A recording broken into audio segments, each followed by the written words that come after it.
melanjutkan materi hukum halal dan haram. Sebab-sebab halal dan haram.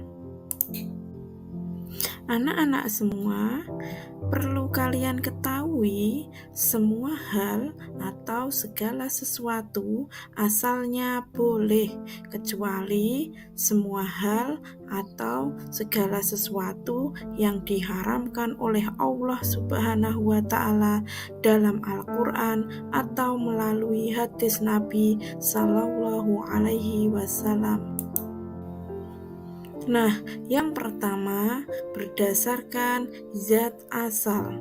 Allah Subhanahu wa Ta'ala telah menetapkan sesuatu yang haram karena zat asalnya, seperti bangkai darah dan babi.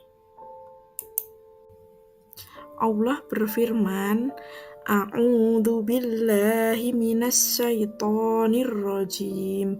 Bismillahirrahmanirrahim. Innama harrama 'alaikumul mayyitata waddama walahmal khinziri wa ma uhilla bihi lighairillah wa man turra ghaira baghin wala adin fala isma alaih innallaha ghafurur rahim. Sesungguhnya Dia hanya mengharamkan atasmu bangkai, darah, daging babi, dan daging hewan yang disembelih dengan menyebut nama selain Allah. Akan tetapi, siapa yang terpaksa memakannya bukan karena menginginkannya dan tidak pula melampaui batas, maka tidak ada dosa baginya. Sesungguhnya Allah Maha Pengampun lagi Maha Penyayang. Quran Surat Al-Baqarah ayat 173. Mengapa darah, babi, dan bangkai Allah haramkan?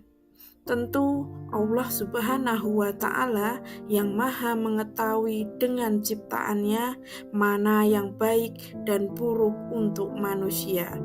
Allah melarang tentu karena Allah sayang kepada kita. Apabila setetes benda haram bercampur dengan benda yang halal, maka semua akan menjadi haram. Sebab halal dan haram yang kedua berdasarkan sifat asal. Perbuatan dan sikap yang sifatnya sangat buruk, jahat, atau syirik diharamkan oleh Allah. Semua yang dilakukan bersifat buruk, jahat, atau syirik, walaupun dengan niat, cara, dan hasil dengan sebagus apapun, tetaplah haram. Sebab halal dan haram berikutnya adalah berdasarkan proses.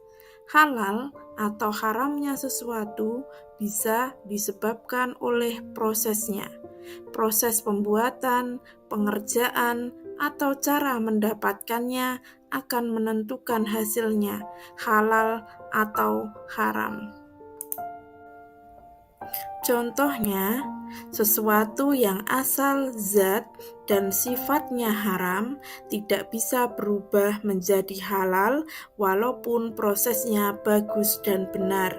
Misalnya, semua hal atau barang yang berasal atau mengandung unsur babi walaupun dibuat, diolah, dikemas, dan dikerjakan sebaik apapun, hukumnya tetap haram.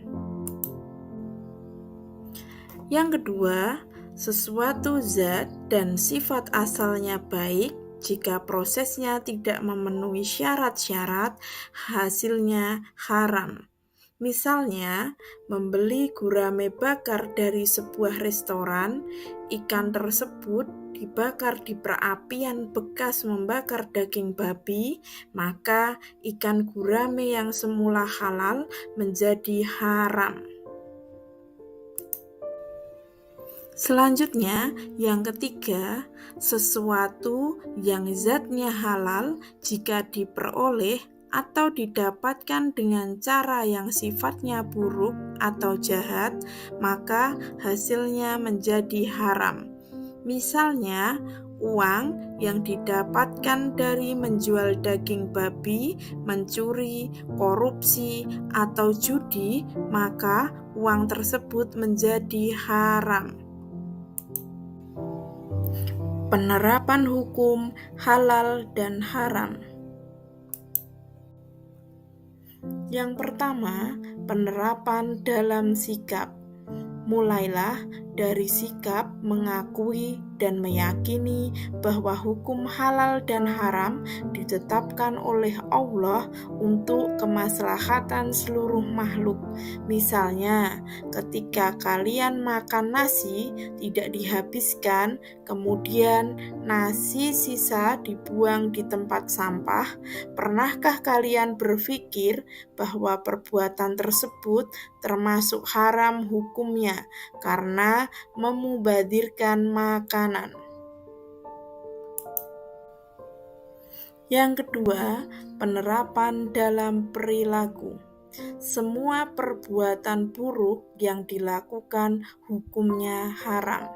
Misalnya, membuang sampah sembarangan termasuk perbuatan buruk, zalim terhadap lingkungan, dan bisa merugikan orang lain karena berawal dari kegiatan inilah terjadinya bencana yang menyengsarakan orang lain. Yang ketiga, penerapan dalam konsumsi. Mengkonsumsi dan menggunakan barang yang halal dan meninggalkan barang yang haram, hukumnya wajib. Pernahkah kita berpikir makanan yang kita makan itu kategori halal atau haram? Ayo kita perhatikan dengan baik karena ini sangat berpengaruh kepada diri kita, kepada tubuh kita. Makanan halal itu apa sih? Makanan halal adalah makanan diizinkan Allah untuk dimakan. Makanan halal meliputi 3 hal atau kriteria. Yang pertama zat, kedua adalah cara memperoleh, yang ketiga cara mengolahnya. Makanan halal menurut zatnya, yaitu bermanfaat bagi kesehatan, tidak merusak badan, akal, dan pikiran, tidak kotor, najis, dan menjijikkan, dijelaskan dalam Al-Quran dan hadis. Berarti makanan halal ini sudah jelas sekali. Karena sudah dijelaskan dalam Al-Quran dan hadis, agar kita tidak sembarangan dalam memakan makanan tersebut. Ingat loh, babi itu adalah makanan haram, sudah dijelaskan dalam Al-Quran dan hadis. Yang kedua, makanan halal menurut cara memperolehnya, yaitu makanan halal diperoleh dengan cara yang baik dan halal juga, bukan dengan cara yang batil atau tidak sah, seperti mencuri, bukan dengan cara riba atau jual beli yang mengandung riba. Itu tidak boleh ya teman-teman, sudah dijelaskan dalam Al-Quran. Ketiga, makanan halal menurut cara mengolahnya. Cara atau proses pengolahannya juga harus benar. Hewan seperti kambing, ayam, dan sapi harus disembelih dengan sesuai syariat Islam. Makanan yang diperbolehkan dalam Islam.